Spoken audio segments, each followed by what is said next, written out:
إنما يريد الله ليذهب عنكم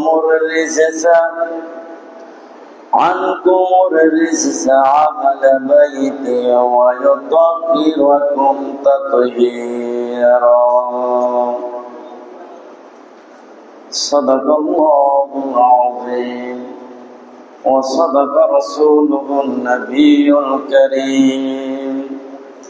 وقال تعالى أيضا: إن الله وملائكته يصلون على النبي يا أيها الذين آمنوا صلوا عليه وسلموا تسليما. اللهم صل على سيدنا مولانا محمد وعلى آل سيدنا مولانا সবাই জবান তুলে মুহাব্বতে আল্লাহুম্মা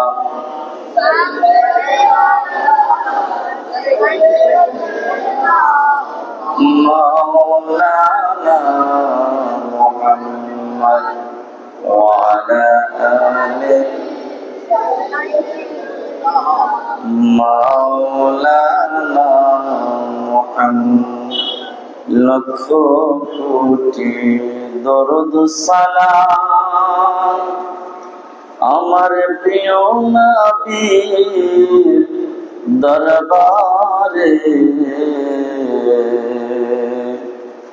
দয়া করে পার করিলেন রোজা হাশরের ময়দানে।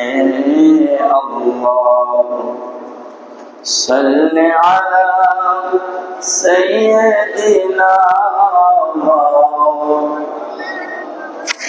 محمد وعلى آل سيدنا مولانا محمد যতই দরুদ পড়ে গোনা দিজি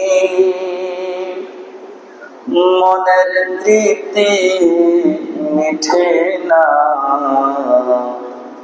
কবে কোন দিন দেখবো মোরা যাব সোনার মদিনা। আল্লাহুম্মা সাইয়্যিদিনা মাওলানা মুহাম্মদ وعلى آل سيدنا مولانا محمد. لا إله لا إله لا إله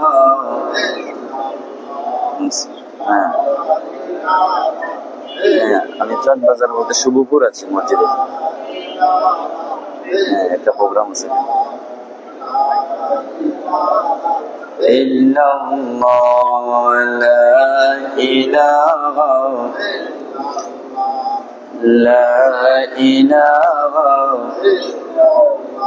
ভালো লাগে লা ইলাহা মোহাম্মদ লা ইলাহা লা ইলাহা ইল্লাল্লাহু মুহাম্মাদুর রাসূলুল্লাহ সাল্লাল্লাহু আলাইহি ওয়াসাল্লাম। উপস্থিত ঐতিহ্যবাহী শুভপুর বাইতুল মামুর জামে মসজিদের সম্মানিত মুসল্লিয়ায়ে কেরাম, মহান আল্লাহ জাল্লা জালালুহু তাবারাকা ওয়া তাআলার দরবারে অগণিত অসংখ্য শুকর ও সুজুদ যে মহান আল্লাহ তাআলা আমাদেরকে মাহে মুহররম হারামের আজকে 29তম দিন শেষে 30তম রজনীর মধ্যে ইশারার নামাজের পরে মসজিদে জামাতের সাথে ইশারার নামাজ আদায় করার তৌফিক দান করেছেন। প্রাণ ভরে আল্লাহ তাআলার জিকির, প্রাঞ্জল ভাষায় মহাব্বত নিয়ে নবী দু জাহানের উপর কয়েক মর্তবা দুরূদ সালাম আরজ করার তৌফিক দান করেছেন। সকলে জবান খুলে মহাব্বত উচ্চ কণ্ঠে শুকর আদায় করি, বলি আলহামদুলিল্লাহ। আমরা শুকর আদায় করি কার? আমাদের এই জবানের মালিককে। জোরে বলেন, আমাদের এই জবানের মালিককে। আল্লাহর শুকর আমরা আদায় করতে চাই কিনা? আরো জোরে বলেন, আল্লাহর শুকর আদায় করলে লাভ না ক্ষতি? লাভ।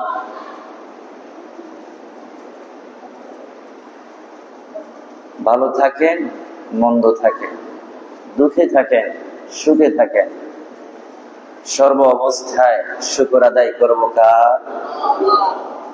আজকে যিনি আমাকে ভালো রেখেছেন, আগামীকাল তিনি আমাকে পরীক্ষাতে ফেলতে পারেন, তারপরের দিন আবার পরীক্ষাতে পাশ করিয়ে আবার ভালো রাখার ক্ষমতা কার? এই জন্য সর্ব অবস্থায় আল্লাহর প্রশংসা, আল্লাহর তাসবিহ, আল্লাহর শুকর আদায় করা আমাদের প্রত্যেক মুমিন মুসলমানের উপর দায়িত্ব, কর্তব্য। আল্লাহ পাক আমাদেরকে বেশি বেশি করে দুঃখে সুখে আল্লাহর শুকর আদায় করার তৌফিক দান করুন, আমিন। পবিত্র কোরআনুল কারীম 22তম পারা সূরাতুল আহজাবের 33তম আয়াতে কারিমা থেকে তিলাওয়াত করেছি। যেহেতু আজকে মাহে মুহররমুল হারামের শেষ রজনী,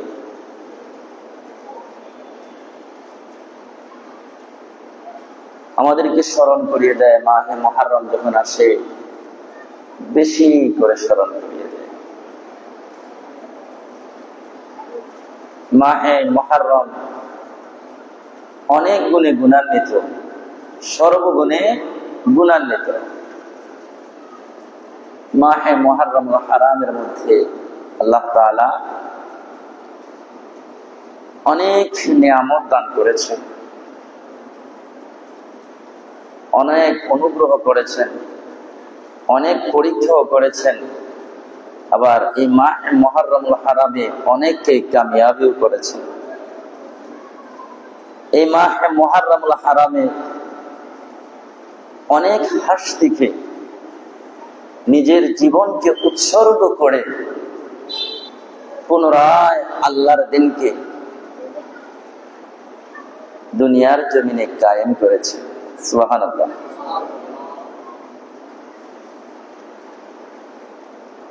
তাদের মধ্যে অন্যতম আল্লাহ তাআলা পবিত্র কোরআনুল কারীমে তাদের কথা স্মরণ করিয়ে দিচ্ছেন আমাদেরকে। আমরা যদিও মাঝে মাঝে ভুলে যাই, কোরআনুল কারীম আছে না নাই, আমরা ভুলে যেতে পারি, কিন্তু কোরআনুল কারীম যতদিন আছে ততদিন তাদের কথা থাকবে। সুবহানাল্লাহ বলেন। আল্লাহ তাআলা আয়াতে কারিমে ইরশাদ ফরমাচ্ছেন, ইন্নামা ইউরিদুল্লাহ, নিশ্চয়ই আল্লাহ তাআলা চায়, লিয়ুযহিবা আনকুমুর রিজসা আহলাল বাইত, আহলে বাইতদেরকে বহুত পবিত্র করতে, ইউতাহহিরাকুম তাতহীরা, সমস্ত ত্রুটি থেকে তাদেরকে পরিপূর্ণভাবে পবিত্র করতে। জোরে বলেন না সুবহানাল্লাহ।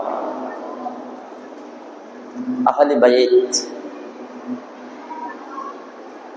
এখানে নবী পাকের আহলে বাইতের কথা বলা হয়েছে। কোরআনুল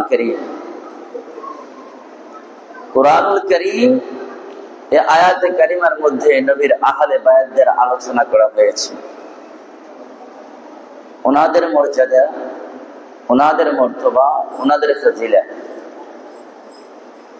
কত বেশি হলে কোরআনুল কারীমের মধ্যে আসতে পারে। কোরআনুল কারীমের মধ্যে ওনাদের আলোচনা হতে পারে।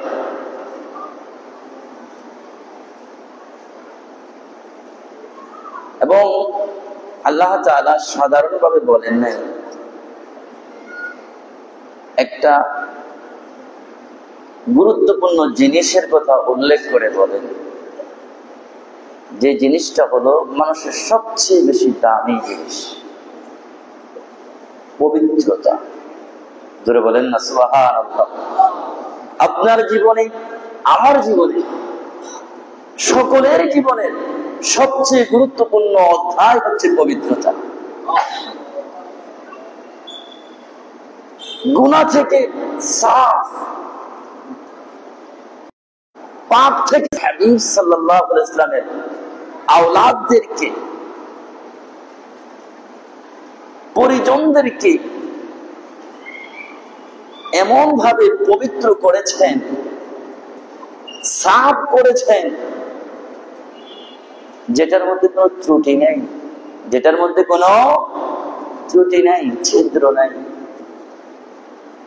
একবার বলেন নাই, ইউতাহিরাকুম তাতহীরা, ইউতাহিরাকুম তাতহীরা, পবিত্র করার মতো করেছেন।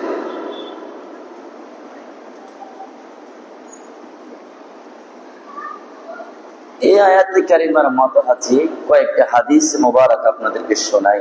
এই যে আহলি বায়াত আমরা শুনি, অনেকে জানি, আহলি বায়াত দ্বারা কি বোঝানো হয়েছে, কি জানানো হয়েছে। আল্লাহর হাবিব সাল্লাল্লাহু আলাইহি ওয়াসাল্লাম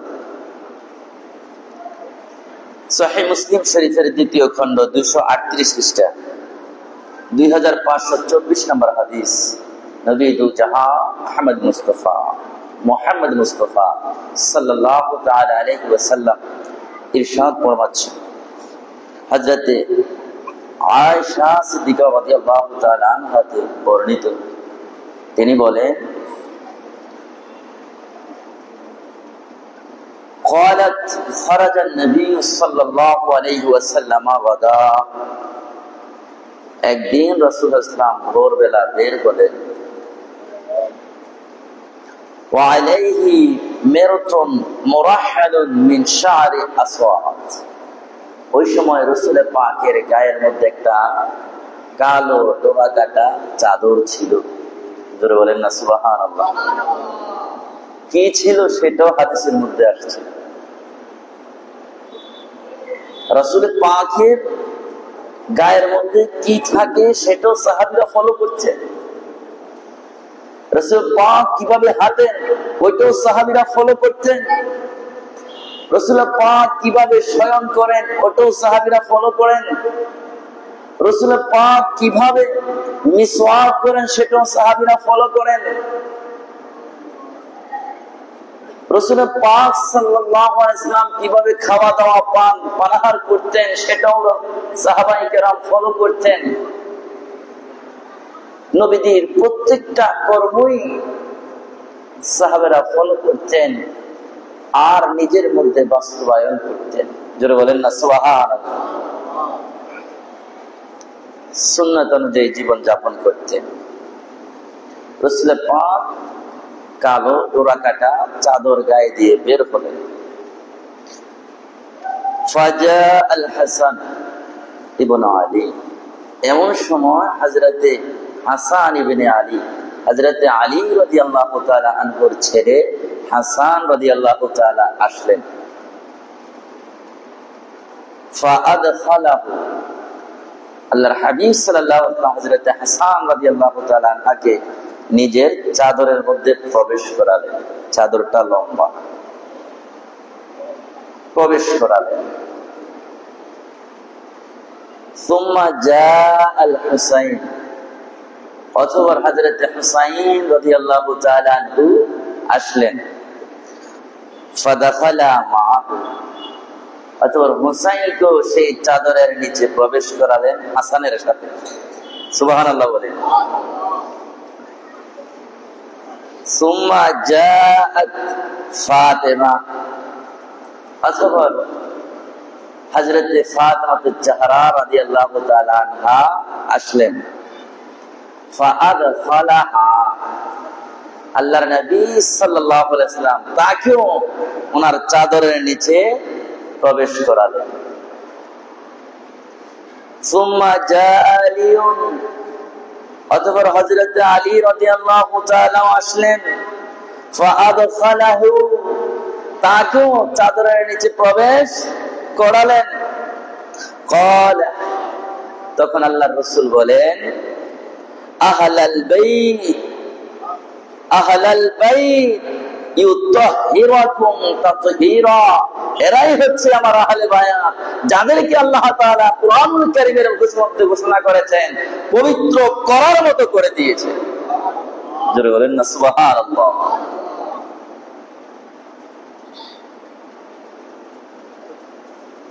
হযরত আলী, হযরত ফাতেমা, হযরত হাসান, হযরত হুসাইন, রাসূলের পাক, এই পাঁচজন মিলে হলো আহলে বায়াত।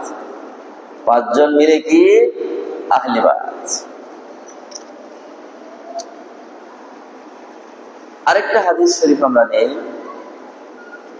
একটি কোরআনের আয়াতের মাথা হাতে, সেটা হচ্ছে পবিত্র কোরআনুল কারীমের ৩য়তম পারা সূরাতুল আলে ইমরানের ৬১ নম্বর আয়াতে কারীমা, যেটা হচ্ছে আয়াতে মুবাহালা নামে পরিচিত। হযরত ঈসা আলাইহিস সালাম নিয়ে আমাদের নবীর সাথে খ্রিস্টানদের একটা বাহাস মুনাজারা হলো। খ্রিস্টানদের দাবি হলো হযরত ঈসা আলাইহিস সালাম হচ্ছেন আল্লাহর পুত্র। জোরে বলেন না নাউজুবিল্লাহ। আরো জোরে বলেন।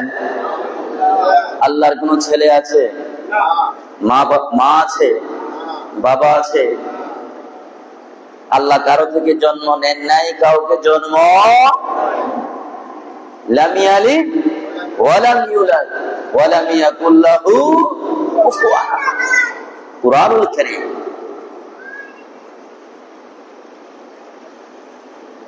ঈসা আলাইহিস সালামকে ওনারা দাবি করেন যে তিনি হচ্ছেন আল্লাহর পুত্র, যেহেতু ঈসা আলাইহিস সালামের মা নাই। আল্লাহ রাসূল ইসলাম উত্তর দিলেন, মা না থাকাই যদি আল্লাহর পুত্র হয়ে যায়, তোমরা তো আদম আলাইহিস সালামকে বিশ্বাস করো, হাওয়া আলাইহিস সালামকে বিশ্বাস করো। আদম হাওয়া আলাইহিস সালামের এই দুইজনের তো মা বাবা নাই, তাহলে তাদেরকে তো তোমরা কখনো আল্লাহর সাথে শরীক করো না। আদম আলাইহিস সালামের মা বাবা আছে? নাই। হাওয়া আলাইহিস সালামের নাই, মা বাবা নাই। তাহলে তো তাদেরকে আল্লাহ তাআলার সাথে সম্পৃক্ত করো না। তাদের ব্যাপারে তোমাদের ধারণা তারা হচ্ছে আল্লাহর বান্দা, আল্লাহর বান্দা। তাহলে ঈসা ইসলামের মা নাই বিধায় তোমরা ঈসা ইসলামকে আল্লাহর পুত্র বলো। ওইটা যদি না হয় এটা কিভাবে হবে? তাহলে তো তোমাদের আকীদার মধ্যে স্ববিরোধী হয়ে যায়। আল্লাহ রাসূল ইসলাম আর একটা উত্তর দিলেন, আমার আল্লাহ তাআলা হযরত ঈসা ইসলামকে মা ছাড়া জন্ম দিয়েছেন, তার কারণ আল্লাহ তাআলা এই আয়াত দ্বারা, এই হিকমত দ্বারা মানব জাতিকে জানিয়ে দিতে চায় আমার আল্লাহর অসীম ক্ষমতা।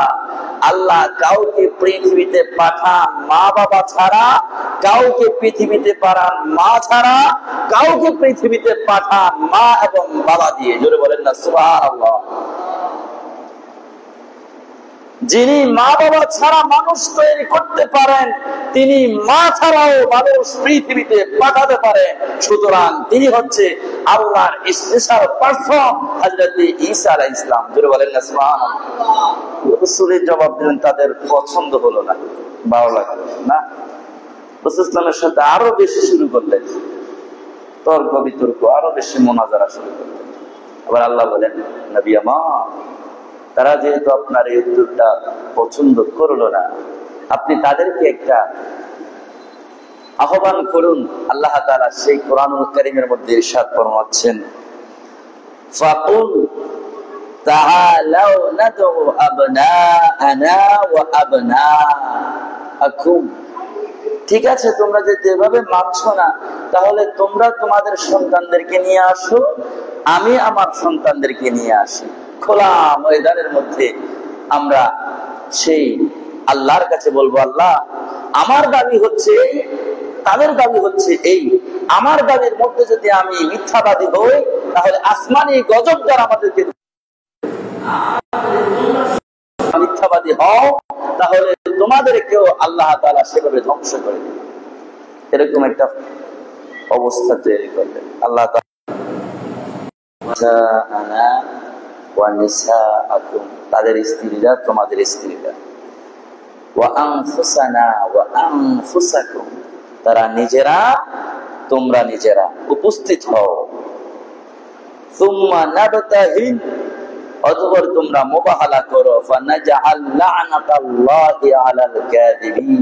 মাওলা যারা মিথ্যাবাদী হয় তাদের উপর আপনার অভিশাপ খোলা ময়দানে আসে। তখন রাসূল ইসলামের আয়াত যখন নাজিল হলো তখন আল্লাহ রাসূল, হাদিসটা মিশকাত শরীফের মধ্যে আসছে, মিশকাত শরীফের 568 পৃষ্ঠা, মুসলিম শরীফের মধ্যে হাদিসটা কোট করা হয়েছে।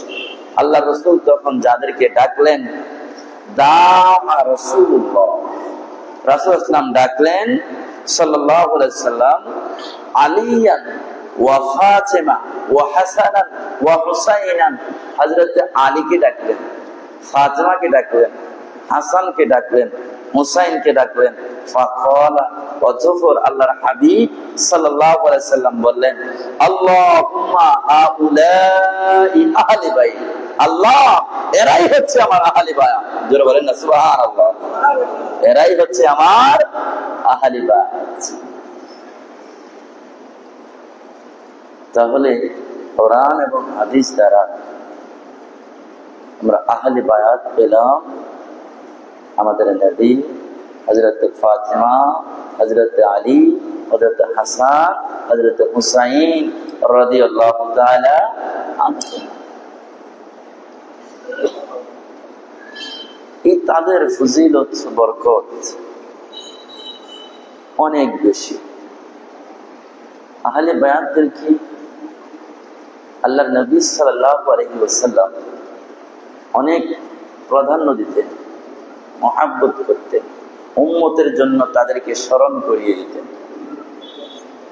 মিশকাত শরীফের 568 নম্বর পৃষ্ঠার মধ্যে, মুসলিম শরীফের মধ্যে আসছে, একদিন আমার নবী সাল্লাল্লাহু আলাইহি সাল্লাম যায়েদ ইবনে আকরাম হতে বর্ণিত, আমার নবী মক্কা ও মদিনার মধ্যবর্তী জোহফা নামক স্থানে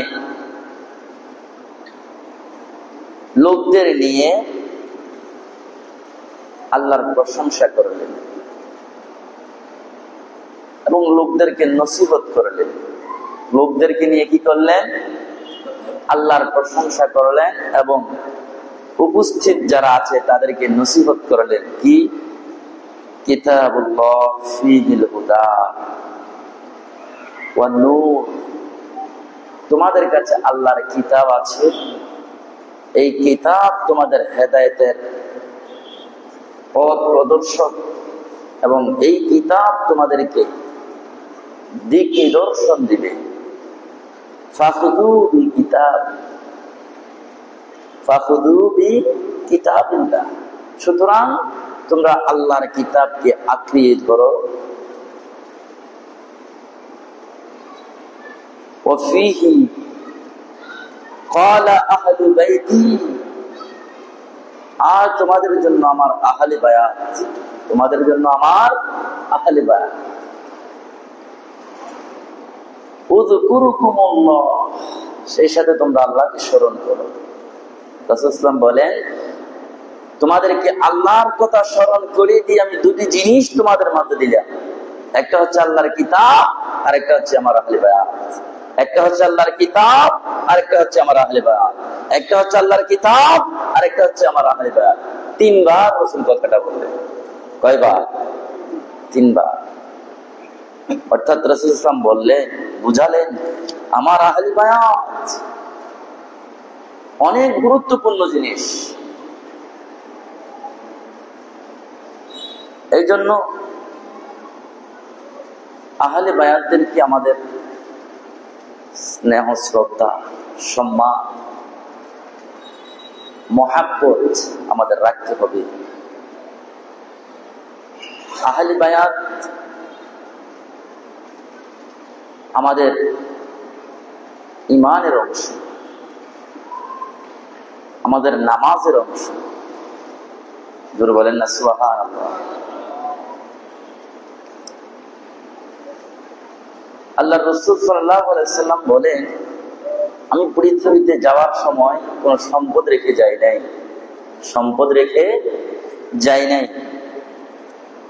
ইয়াউমে আরাফা, একদিনে, মিশকাত শরীফ 568 পৃষ্ঠার, তিরমিজি শরীফ দ্বিতীয় খণ্ড 219 পৃষ্ঠা 3786 নম্বর হাদিস।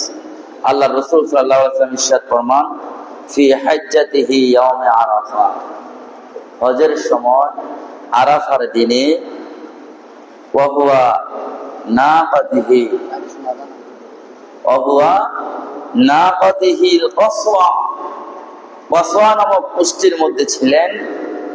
ইয়াখতুবু ফাসামি'তুহু ইয়াকুল, তখন আল্লাহ রাসূল সাল্লাল্লাহু আলাইহি ওয়াসাল্লাম একটা ভাষণ দিলেন, খুতবা দিলেন।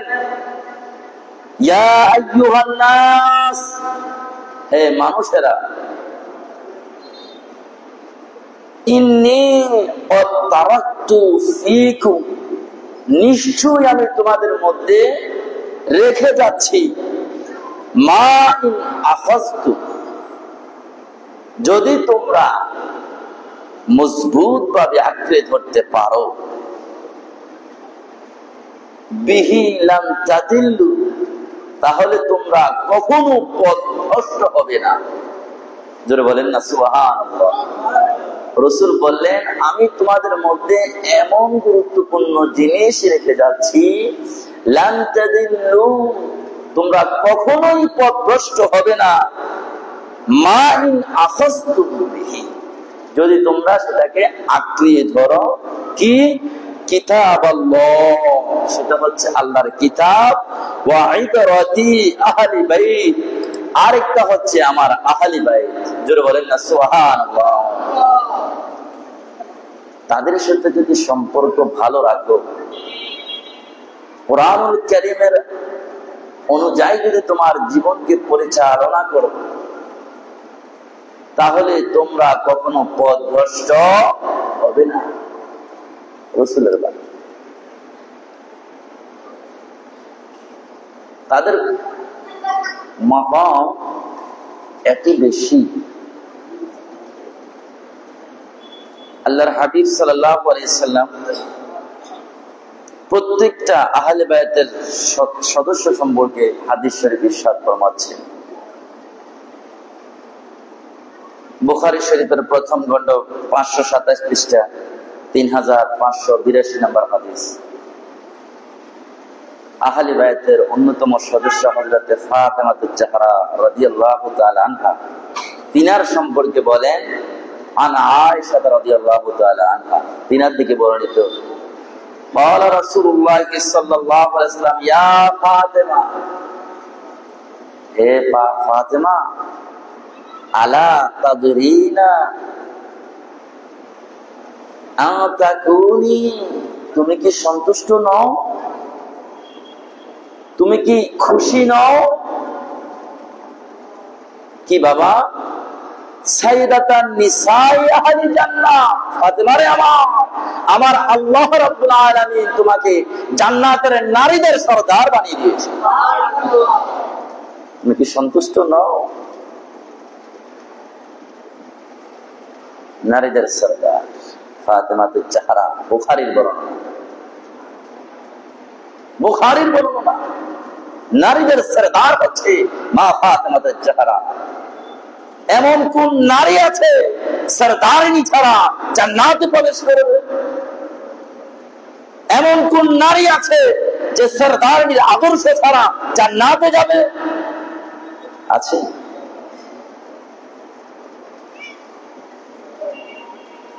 মার খিদমত শিখতে চাও, মা ফাতেমার আদর্শ নাও। বাবার খিদমত শিখতে চাও, মা ফাতেমার আদর্শ নাও। স্বামীর খিদমত শিখতে চাও, মা ফাতেমার আদর্শ নাও। সন্তান সন্ততির সেবা যত্ন লালন পালন শিখতে চাও, মা ফাতেমার আদর্শ নাও।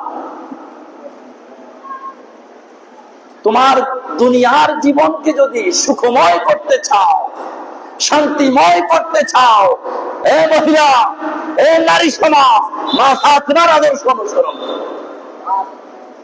মা ফাতেমা কেমন ছিলেন, কেমন ইবাদতের মধ্যে তিনি সময় কাটাতেন।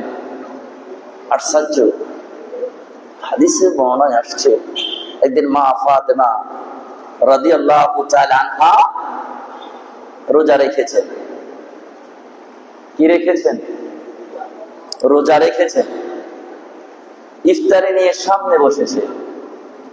এমন সময় একজন ক্ষুধার্ত ব্যক্তি এসে বললেন, কে আছেন বাসার মধ্যে? আজকে আমি খুবই ক্ষুধার্ত, সারাদিন কিছু খাইনি। মা ফাতেমা রাদিয়াল্লাহু তাআলা আনহা ইফতারের জন্য সারাদিন রোজা রেখে ইফতারটা সামনে নিলেন। সেই ইফতারিটা সেই ক্ষুধার্ত ব্যক্তিকে দান করে দিলেন। জোরে বলেন না সুবহানাল্লাহ।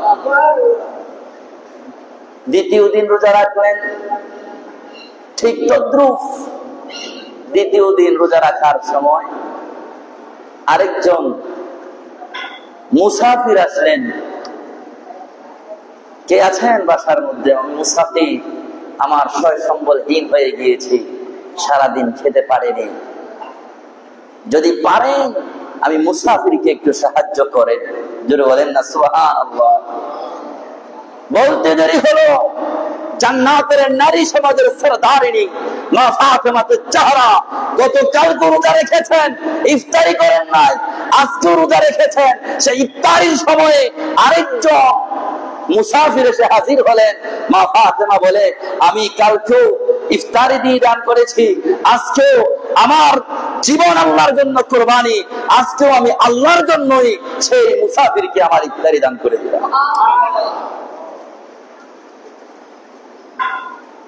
তৃতীয় দিন আবার রোজা রাখবেন, তৃতীয় দিন আবার রোজা রাখবেন। ঠিক ইফতারের সময় আরেকজন আসলেন, বন্দী, জেলখানা থেকে ছাড়া হয়েছে, ক্ষুধার্ত।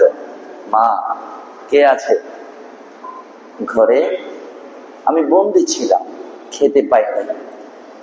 যদি পারেন এই সন্ধ্যেবেলা আজান দিতে আমাকে একটু খাবারের ব্যবস্থা করে দিন। মা ফাতেমা বলে, আমার ভাগ্য তো অনেক ভালো, হায় হায়, কালকে রোজা রেখেছি, একজন মুসাফির এসেছে, তার আগে রোজা রেখেছি, আগের দিন রোজা রেখেছি, একজন ক্ষুধার্ত ব্যক্তি আসছে, আজকে রোজা রেখেছি, আজকে আরেকজন বন্দী আসছে, আমার জীবনকে আল্লাহর জন্য কুরবানি করে দিলাম।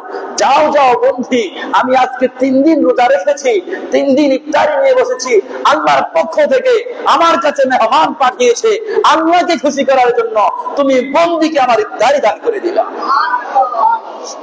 এমনি তো মা ফাতেমা জান্নাতের সরদারিনী হয়েছে, এমনি এমনিতে না, নবীর কন্যা বলে জান্নাতের সরদারিনী হয় নাই।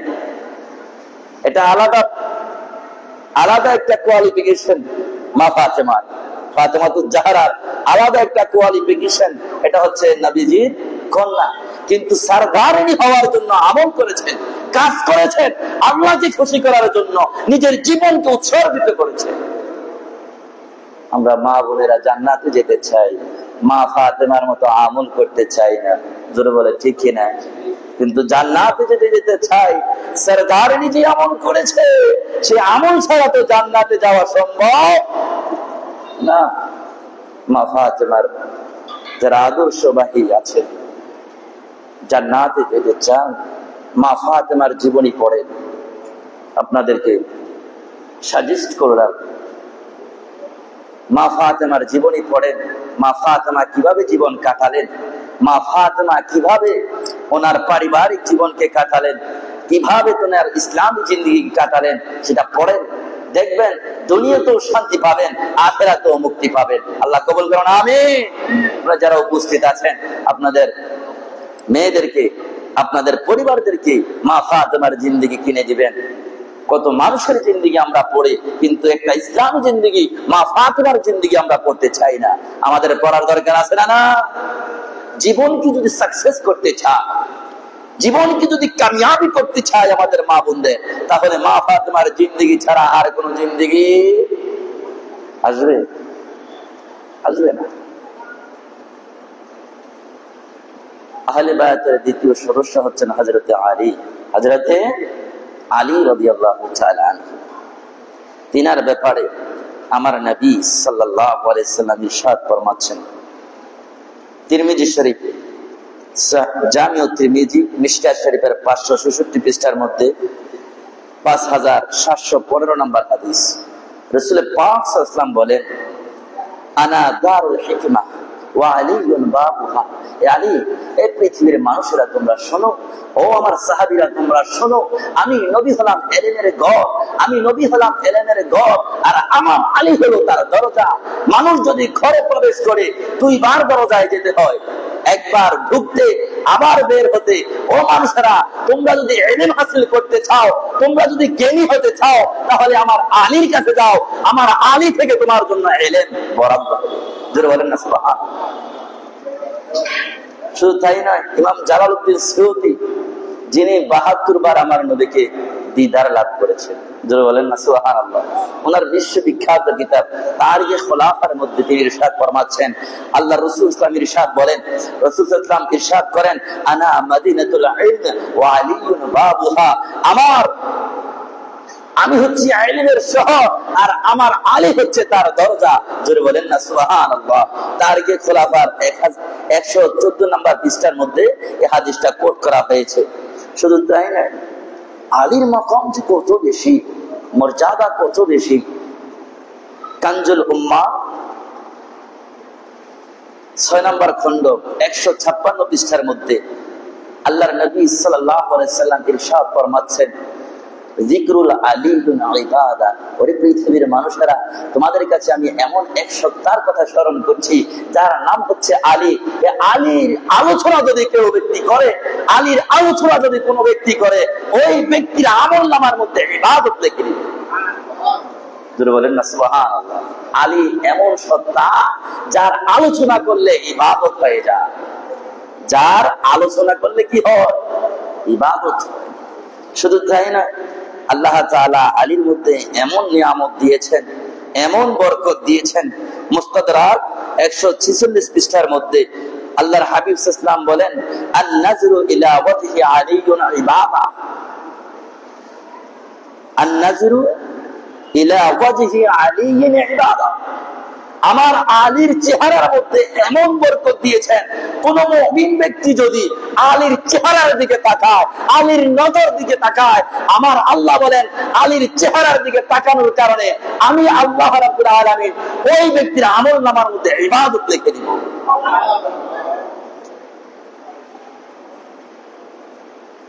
আলী এমন বরকতপূর্ণ জিনিস।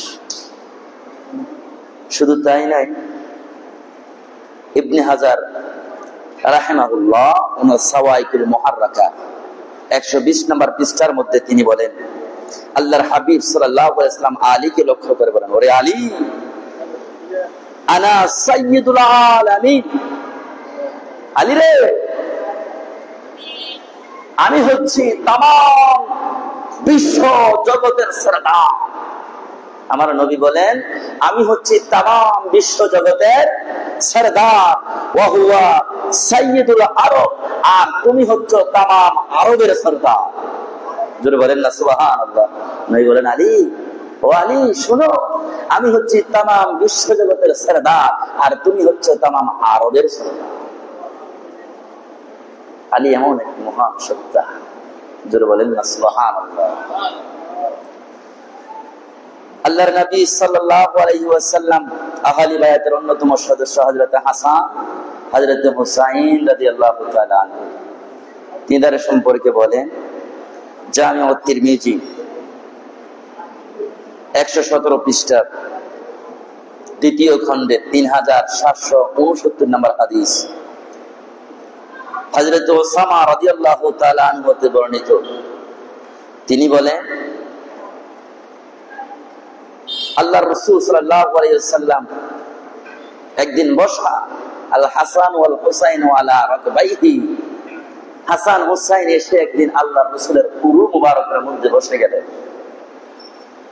ফাকালা হাদা ইবনাই ওয়া ইবনাই ইবনাতি, তিনি বললেন, ওরে আমার সাহাবীরা, এটা হচ্ছে আমার কন্যার সন্তান, এরা হচ্ছে আমার কন্যার সন্তান।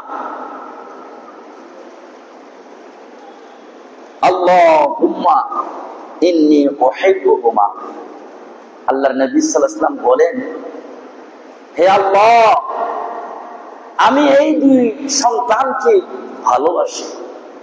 কি করি? জোরে বলেন, কি করি? ভালোবাসি।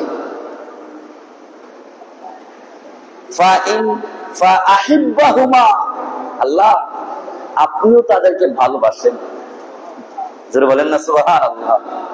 আমি নবী এই হাসান এবং হুসাইনকে ভালোবাসি, আপনি আল্লাহ তাদেরকে ভালোবাসেন। এবার আমার নবী কয়, ওয়াহিব্বা মাইয়ুহিব্বুহুমা, আল্লাহ গো, আমি তো ভালোবাসি, আপনিও ভালোবাসেন। যারা ইমাম হাসান এবং হুসাইনকে ভালোবাসে, যারা ইমাম হাসান এবং হুসাইনকে ভালোবাসে, ওই সমস্ত বান্দাদেরকেও আপনি ভালোবাসেন। জোরে বলেন, আরো জোরে বলেন। আপনারা হাসান হুসাইনকে ভালোবাসেন না? মোহাব্বত করেন না? আপনাদের দোয়া তো আল্লাহর নবী ইসলাম ওনার নবুয়তি জিন্দেগীর মধ্যে করে গিয়েছেন, করে গিয়েছেন। কিয়ামত পর্যন্ত যারা ইমাম হাসান এবং হুসাইনকে ভালোবাসবে, আমার নবীর দোয়া কবুল হয় কি হয় না? আরো জোরে বলেন, নবীর দোয়া কবুল হয় কি হয় না? হয়, হয়েছে। আমার নবী দোয়া করলেন, আল্লাহ, যারা ইমাম হাসান এবং হুসাইনকে ভালোবাসে, আপনি ওই সমস্ত বান্দাদেরকেও ভালোবাসেন। তাহলে আমরা ইমাম হাসান এবং হুসাইনকে ভালোবাসবো কেন? আল্লাহর ভালোবাসা পাওয়ার জোরে বলে, ঠিক কিনা? আমরা ইমাম হাসান এবং হুসাইনকে ভালোবাসবো কেন? আল্লাহর ভালোবাসা পাওয়ার জন্য। শুধু তাই নয়, তিরমিজি শরীফের মধ্যে হাদিস, মিশকাত শরীফের 570 পৃষ্ঠার মধ্যে হাদিস। আহা, কত যুবক যদি প্রশ্ন করে, ভাই জান্নাতে যেতে চাই কিনা, কোন যুবক তার জবানটা বন্ধ রাখবে না, সাথে সাথে বলে, আহা, জান্নাতের মতো নিয়ামত আর তো নাই, সেখানে যাবো না তো কোথায় যাবো, সেখানে যাবো না তো কোথায় যাবো। আরে আমল করি আর না করি, কষ্ট যদি করা হয়, উত্তর একটাই, জান্নাতে যাবই। কথা বলেন, ঠিক কিনা? যাব। আল্লাহ রাসূল সাল্লাল্লাহু আলাইহি ওয়াসাল্লাম ইরশাদ ফরমাচ্ছেন, ক্বালা আল হাসান ওয়াল হুসাইন সাইয়্যিদুশ শাবাব আল জান্নাহ। জোরে বলেন না সুবহানাল্লাহ। আরে পৃথিবীর মানুষেরা শোনো, আল হাসান আল হুসাইন এমন সত্তা, আল্লাহ তাআলা তাদেরকে এমন নিয়ামত এবং বরকত দান করেছেন, তাদেরকে আল্লাহ তাআলা জান্নাতের যুবকদের সরদার বানিয়ে দিয়েছেন। জান্নাতের যুবকদের সরদার বানিয়ে দিয়েছে ইমাম হাসান আর ইমাম হুসাইন। যুবক ভাইরা, ইমাম হুসাইন নিজের জীবনকে উৎসর্গিত করে দিয়েছেন নবীর দ্বীনের জন্য, আল্লাহর দ্বীনের জন্য, সত্যের জন্য, ন্যায়ের জন্য, হকের জন্য, ইনসাফের জন্য নিজের জীবনকে উৎসর্গিত করে দিয়েছেন। অন্যায়ের বিরুদ্ধে নিজের জীবনকে উৎসর্গিত করেছেন। ইমাম হুসাইন রাদিয়াল্লাহু তাআলা শিক্ষা দিয়ে গিয়েছেন, জান যাবে, জান যাবে, গর্দান যাবে, কিন্তু অন্যায়ের কাছে মাথা নত করব না। নবীর নাতি, জান্নাতের যুবক বাহিনীর সরদার ইমাম হুসাইন শিক্ষা দিয়ে গিয়েছেন, জান যাবে, গর্দান যাবে, গর্দান যাবে, তারপর অন্যায়ের সাথে হাত মিলাবো না, অন্যায়ের সাথে হাত মিলাবো না। ইমাম হুসাইন শিক্ষা দিয়ে গেলেন। শুধু তাই নয়, আল্লাহর নবী সাল্লাল্লাহু আলাইহি ওয়াসাল্লাম আল্লাহ তাআলা